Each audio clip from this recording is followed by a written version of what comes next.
budgets. Mabuhay, PNAMN, friends and family. I'm here to answer your questions you've left for me on my previous video in November. We received a few questions. Nevertheless, they're your important questions, and I decided just to separate this video because my explanations might take longer than I want if I would have answered them on our cash stuffing video. As much as I want to combine the two videos in one video, that video might have taken longer than I expect. In my cash stuffing videos, I tried not to speak so much because, I like to get the cash stuffing going fast and easy. Just kidding. I don't fall.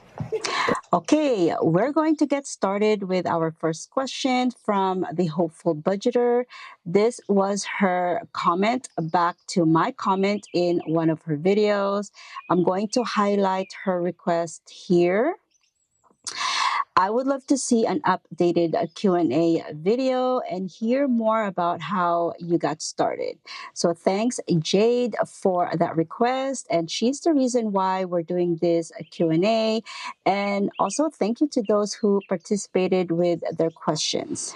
In August of 2019, our lease was up from the apartment we were renting at, so we moved into my in-laws' house. At that time, we were a little over like $30,000 of consumer debt, plus around $7,000 in car payment. In 2020 to 2021, our expenses were reduced significantly living with my in-laws. No more needless spending. All the money that was coming in, like two paychecks from me and my husband's annual raise, my husband's annual bonuses, our tax refund, stimulus checks, and we sold whatever we could. All of that money coming in, we put towards our debt, and it took us about 2.5 years to pay everything off. I discovered cash stuffing sometime in 2021 while still paying off debt. I tried to do it, but I didn't like putting money in the envelopes just to take it out, just to pay off debt. And that's when I knew I needed to get us out of debt first. In January of 2022, that's when we became debt free. January 2022 until now, we managed to stay out of debt and, cash stuff more. Based on my experience, it's better to pay off debt because you can save more money. Like you can put your money into multiple HYSA because not all banks offer the same rate. Once you have money in multiple accounts earning interest, you can drain one account if an emergency arises and still be okay. There are people who have the money to pay off their debt in their savings, but they don't want to use that money, which, doesn't make sense to me. Sorry, not sorry. Why? Why would you do that? What is the matter with you people? Let's go to our next question. And this one is from Gen X Budgets. And her question is, how has your budget changed since you started cash stuffing? And what do you wish you knew when you started what you know now? What is your monetary goal to purchase a home? Girl, it was a complete 180 because we never budgeted before. Money in, money out. Broke before the end of the month. Once we were out of debt, we had, more money coming in. So we had to figure out like what to do to keep us from going back into debt. We're now conscious of how we spend our money, and my husband is conscious of our investments, and we keep money around for emergencies. What I wish I knew back then was the true value of our paychecks. We would wait like 2 weeks to get paid, and we end up blowing it in a night. What in the earth, wind, and fire is going on here? Doing that year after year, you think about like what your net worth could have been had we been disciplined. We could have like have a house already and refinance with that pandemic rate. But ideally, we love to have ready about like $80,000 for a down payment. Next question comes from a Grateful Income. And her question is, what would you say is the biggest mindset shift when it came to cash stuffing and budgeting that you had? Here in Middle Europe, it's getting really chilly and cold now. Thank you, and I hope you stay warm. I think the biggest mind shift from cash stuffing and budgeting is understanding it's not all or nothing. You can save towards your goals and still enjoy spending money.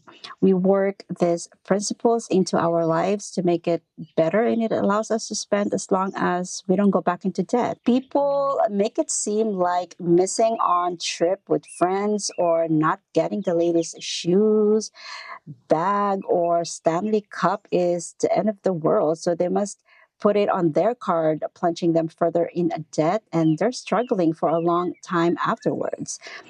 Discipline first. Take care of the most important things. We start to consider the material purchases we make, and the ones we do end up spending on are the ones we feel are important to us.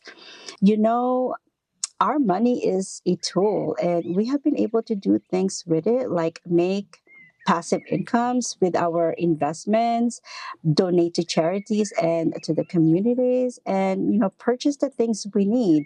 We can still do all of that and stay under budget. We feel we are no longer like a slave to debt. Our next question comes from Kim Telles 2573, and her question, I would like to know how to get started with a small business and also the process on getting on YouTube. Okay, this is a long answer, but I'm going to speak from my experience. One of the first things to think about with a small business or YouTube is how will you file your income.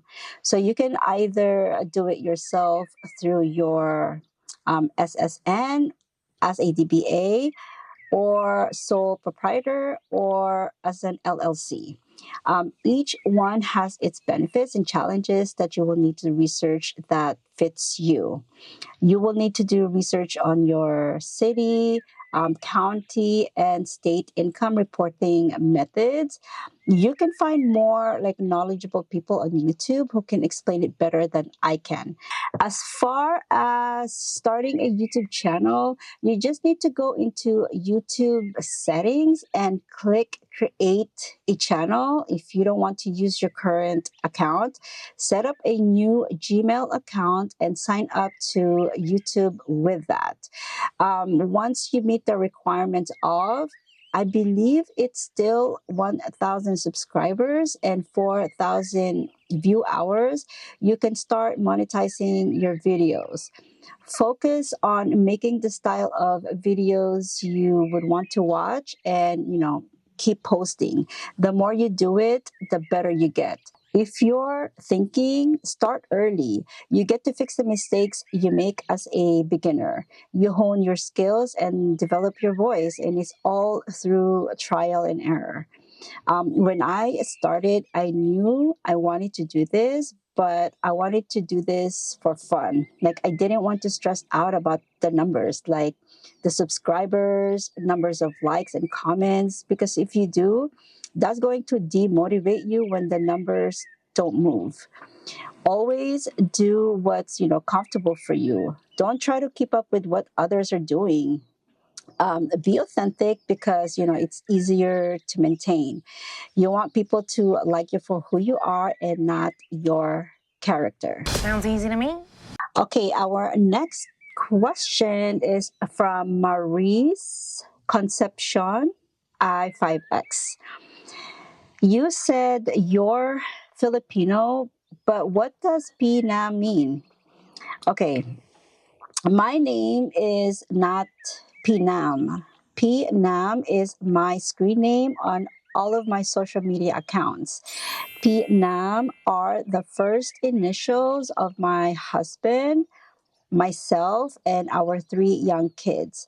I will not tell you my full name for safety or privacy reasons, but my friends and family call me Margie or MJ. And our last question comes from Marooned Kai. Okay. Hi, a new subscriber here. I really love your videos. My question is, as a small business owner, how do you deal with bad reviews? Okay, first, hello and welcome. Thank you for subscribing here. I've worked in customer service for more than 25 years. Actually, all of the jobs I've ever had was customer service, and I'm always looking to help. So when I get bad reviews from people who didn't even reach out to see if we resolve anything first, like it just blows my mind that they're willing to put the effort for the bad review instead of contacting me for a solution. Like if there's an issue, I'm willing to work with you guys, but I won't know until you contact me. I'm not like a giant company to chase people down. Just bring your issues to me so I can see what I can do. All right. Thank you for all of these wonderful questions. And to my subscribers, check out these ladies. If you haven't done so already, they have their own YouTube channels and they're also doing cash stuffing videos. Show your support however you can by checking out their channels. Watch their videos, subscribe to them, and engage. Thank you guys so, so much. And I will see you on my next video. Bye.